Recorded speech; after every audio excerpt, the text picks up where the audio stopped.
Let's meet in just a moment our speakers, but let me share a little bit of their bios. I'm sure you're familiar with both of them. Dr. Bart Ehrman is the James A. Gray Distinguished Professor at the University of North Carolina at Chapel Hill. He's a graduate of Wheaton. He did his PhD at Princeton Theological Seminary. He has published extensively in the fields of New Testament and early Christianity. Among Dr. Ehrman's fields of scholarly expertise are the historical Jesus, the early Christian Apocrypha, the Apostolic Fathers, and the manuscript tradition of the New Testament. His best-selling books include Misquoting Jesus, God's Problem, and more recently, Jesus Interrupted. Winner of numerous university awards and grants, Professor Ehrman is the recipient of the 1993 Undergraduate Student Teaching Award, the 1994 Philip and Ruth Hedelman Prize for Artistic and Scholarly Achievement, and the Bowman and Gordon Gray Award for Excellence in Teaching. Historians have to have evidence. Well, what kind of evidence do they look for? The best kind of evidence when dealing with ancient periods is to find evidence that goes back to the time itself. If you had some contemporary eyewitnesses telling you how Simon Peter died, that would be brilliant. Unfortunately, you don't have that. You would love, though, to have contemporary accounts written like the next day from the events. That would be great. Historians would love that kind of thing. Historians would love to have lots of sources. You want to have lots of sources that go back to the time of the events that are being narrated. You would like these sources to be independent of one another. If you have 20 sources, but they all got their story from the same guy, then you don't have 20 sources, you have one source. You want 20 independent sources who all attest to the same event. Moreover, you want these independent sources to be consistent with one another. You don't want them to be contradicting each other all over the map. You want them to be agreeing with one another. So you want them to corroborate one another without collaborating with one another. Moreover, you want them to be unbiased toward the subject matter. You don't want them to be skewing things in light of their own self-interests. If you're an ancient historian trying to establish what probably happened in the past. What kind of sources do we have when it comes to the Gospels? The Gospels are our sources for knowing about the resurrection of Jesus. Are they the kind of sources that historians would want when trying to establish what probably happened in the past? I think the answer to that question is no. When were the Gospels written? Well, they are not contemporary to the events they narrate. Scholars debate when the Gospels were written, but by far the most common datings are that Mark was written sometime around 65 or 70 A.D., Luke and Matthew about 10 or 15 years later, John maybe 10 or 15 years later, so John maybe around the year 90 or 95, Matthew and Luke around 80 to 85. These are the dates that are taught throughout the universities and divinity schools and seminaries of North America and Europe. I take them to be right for reasons that I can give you if anybody really wants to know. It's complicated arguments. If these dates are correct, it means that our earliest account of Jesus' resurrection is 40 years after the event. 40 years after the event. Well, Paul was writing before that, wasn't it? Yes, Paul was writing before that. Paul talks about the resurrection in 1 Corinthians. Well, that's 20 years after the event, so that's better. The Gospels give us the narratives. Paul makes reference to it, but there's a 20-year gap. You don't have somebody who was there writing about it. Second point, none of the authors were eyewitnesses. Paul himself indicates that he was not an eyewitness, and none of the gospel writers was an eyewitness.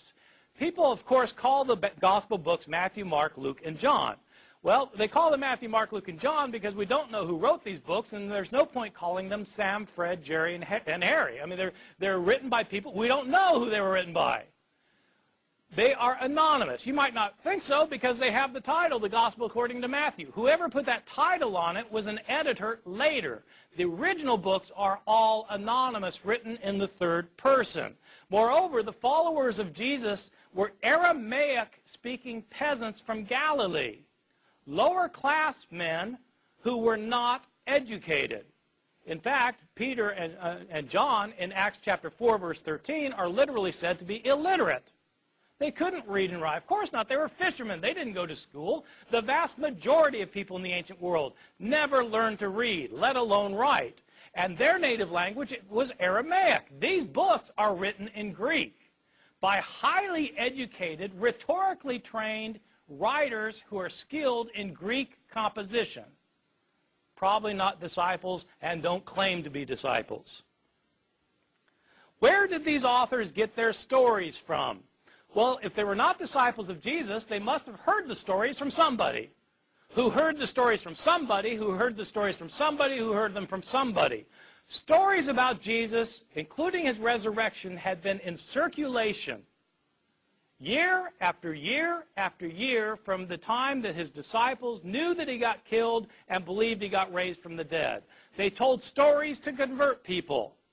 They improved the stories sometimes. They changed the stories sometimes. The stories got modified in the process of transmission over the course of decades before anybody wrote the stories down. These stories are based on oral reports that have been in circulation for decades. What happens to oral reports in circulation year after year, decade after decade? They get changed. What evidence do we have that the stories about Jesus' death and resurrection got changed? You can read the stories yourself. Simply read Mark's account of Jesus' death and then read John's account of Jesus' death and make a list of everything that happens in both and compare your lists. You will find that there are stunning differences. In fact, there are discrepancies. Let me give you just a list of very quick examples. What day did Jesus die on? That's a simple question. And luckily, we're told in both Mark and John. In Mark's gospel, we're told that Jesus died the day after the Passover meal was eaten in Jerusalem. John tells us explicitly, chapter 19, verse 14, that Jesus died the day before the Passover meal was eaten, on the day of preparation for the Passover. That's different. He couldn't die both days. What about the time? According to Mark, he died at 9 in the morning. According to John, he wasn't condemned to death until afternoon. John 19:14. These are accounts that differ from one another. Did Jesus carry his cross the entire way to Golgotha, or did Simon of Cyrene carry it? It depends which gospel you read. Did both robbers mock Jesus, or did only one of them mock him and the other come to his defense? It depends which gospel you read. Did the curtain in the temple rip in half before Jesus died, or was it after he died? It depends which gospel you read. I can give you the references for all of these if you need me to, or you can look them up yourself. I'm not making these up. Those are just differences about Jesus' death. What about differences in the accounts of his resurrection? Well, who went to the tomb on the third day? Did Mary Magdalene go alone, or did Mary go with other women? Depends which gospel you read. If with other women, how many of them were there? What were their names? And which ones were they? It depends which gospels you read. Was the stone rolled away before the women got to the tomb or not? What did they see in the tomb? Did they see a man? Did they see two men? Or did they see an angel? Depends which gospel you read. What were they told to tell the disciples?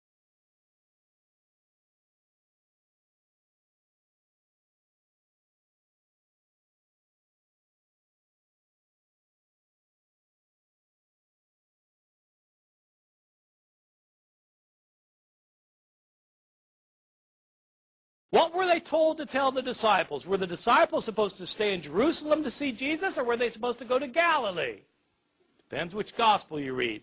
Did the women tell anybody, or were they silent about it? Depends which gospel you read. Did the disciples ever leave Jerusalem? Or did they never leave, or did they leave and go to Galilee? Depends which gospel you read. My conclusion, these are not reliable historical accounts. There are too many discrepancies. The accounts are based on oral traditions that have been in circulation for decades. Year after year, Christians tried to convert others by telling them stories to convince them that Jesus was raised from the dead, and they changed their stories while trying to convince people. These authors were not eyewitnesses. They're Greek-speaking Christians living many years after the fact. They're telling stories that Christians have been telling all these years. There was nobody there taking notes. Some of the stories were invented, many were changed. For this reason, these accounts are not as useful as historians would like as historical sources.